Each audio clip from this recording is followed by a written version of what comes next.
यह उस समय की बात है जब भारत अंग्रेजों का गुलाम हुआ करता था।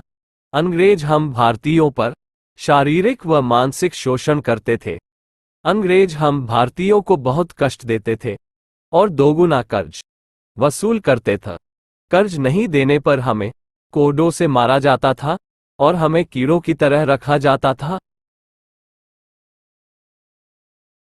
आंध्र प्रदेश के गांव में एक किसान रहता था जिसकी एक बेटी थी। उसका नाम सुनैना था। सुनैना अपने पापा की हर संभव मदद करती थी। वह अपने पापा की खेती बाड़ी में हाथ बटाती थी। सुनैना बहुत मेहनती थी। उसके काम के चर्चे पूरे गांव में हो रखे थे। सुनैना मेहनती तो थी, पर उसका स्वभाव वह बोलने का तरीका बहुत मीठा था। वो सबसे प्रेम करती थी।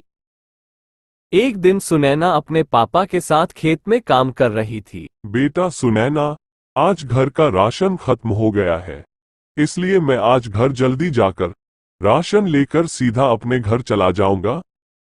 हाँ पापा चले जाओ, मैं सीधी घर आ जाऊंगी, आप मेरी चिंता मत करना। इतनी बात सुनकर किशोर राशन लेने के लिए दुकान चला जाता है। राशन की दुकान गांव में थी, इसलिए किशोर गांव से होकर जाता है। गांव में खड़े दो अंग्रेज किशोर को जाते हुए देख लेते हैं।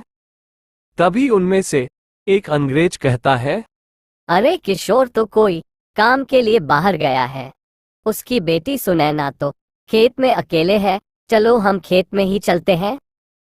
वह दोनों अंग्रेज सुनैना के पास उसके खेत में चले जाते हैं। वह दोनों अंग्रेज बहुत नीच थे, उन्हें कोई पर दया नहीं आती थी। वह सुनैना के पास कोई नीच हरकत करने के लिए चले गए। वह दोनों अंग्रेज सुनैना के पास पहुंच जाते हैं। वे सुनैना के साथ सबसे नीच हरकत करके चले जाते हैं। सुनैना बहुत चीखी चिल्लाए, लेकिन कोई उसकी मदद करने के लिए नहीं आया। सुनैना की अब जीने की इच्छा खत्म हो गई थी। अब वहां से उठकर चली गई। सुनैना के खेत के पास एक नदी थी। सुनैना उस नदी में कूद जाती है और आत्महत्या कर लेती है। सुनैना की मौत की बात पूरे गांव में आग की तरह फैल जाती है। सब लोगों के मुंह पर सुनैना की बातें चल रही थी। सुनैना एक आज्ञाकारी लड़की थी, वो आत्महत्या कैसे कर सकती है? सुनैना की मौत को काफी समय हो गया था। तभी एक भयंकर घटना पूरे गांव में घटती है। जंगल में एक अंग्रेज की हत्या कर दी जाती है। उसे अंग्रेज की आंखें फोड़ दी जाती है। वह पूरे शरीर को नोच लिया गया हो। उस अंग्रेज की लाश के पास बड़े उच्च अधिकारी आ जाते हैं। अरे हमारे सिपाही की इतनी बेरहमी से हत्या किसने कर दी? जल्दी से इस पर कोई कमेटी बैठाई जाए और इसकी मौत का पता लगाया जाए। जी मालिक, हम इसकी सूचना आगे बड़े सिपाही को दे देते हैं ताकि वह इस हत्या पर काम कर सके। तभी कुछ बड़े सिपाही वहां पर आ जाते हैं। वो कुछ सामान लाते हैं ताकि वह सिपाही की मृत्यु का पता लगा सके। वह काफी समय से मेहनत करते हैं, वो सिपाही की हत्या का पता नहीं लगा पाए। उनमें से एक सिपाही जिसने सुनैना के साथ नीच हरकत की, वह घर आ जाता है।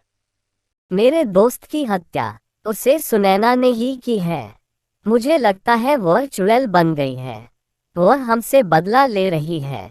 मैं एक काम करता हूँ, जंगल में तांत्रिक बाबा के पास जाता हूँ। वह सिपाही जंगल में तांत्रिक बाबा के पास चला जाता है। बाबा तपस्या कर रहे हैं। बाबा, मेरे हाथों एक लड़की की हत्या हो गई है, अब वह मुझे मारना चाहती है, आप मुझे बचा सकते हो? तूने उस लड़की की हत्या नहीं की है, तूने उस लड़की के साथ एक नीच काम किया है और वो इस नीच काम का तुमसे बदला लेकर रहेगी। उसकी आत्मा चुड़ैल बन गई है, अब तू कहीं पर चला जा, वो तुझे मार कर ही रहेगी।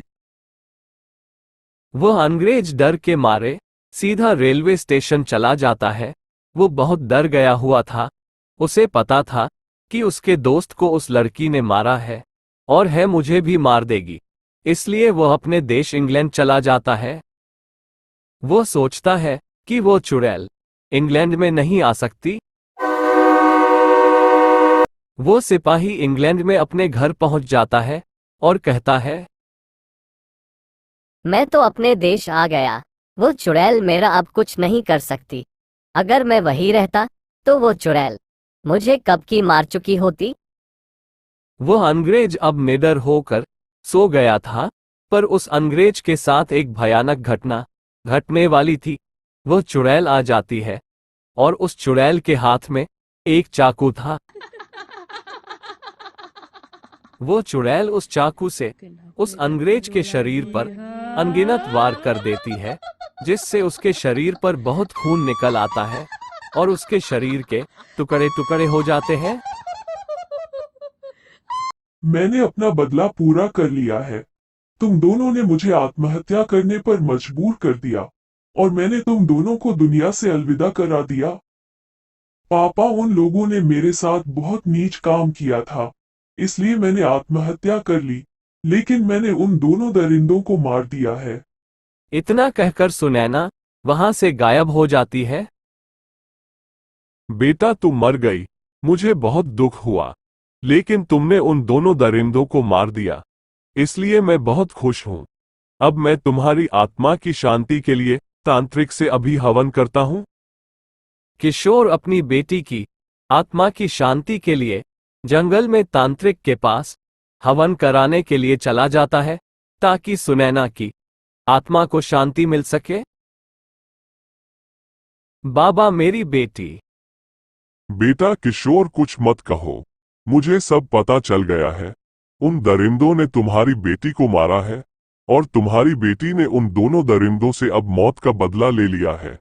मैं तुम्हारी बेटी की आत्मा की शांति के लिए हवन करूंगा।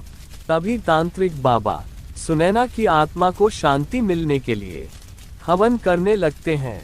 वह उसमें बड़ी अग्नि प्रज्वल करते हैं ताकि जल्दी सुनैना की आत्मा को शांति मिल जाए। तभी सुनैना आ जाती है। धन्यवाद बाबा, आपने मेरे लिए यज्ञ किया। सुनैना चली जाती है। फिर पूरे गांव में सुनैना ने अंग्रेजों का राजस्व भी खत्म कर दिया और पूरे गांव को अंग्रेजों से आजादी दिला दी।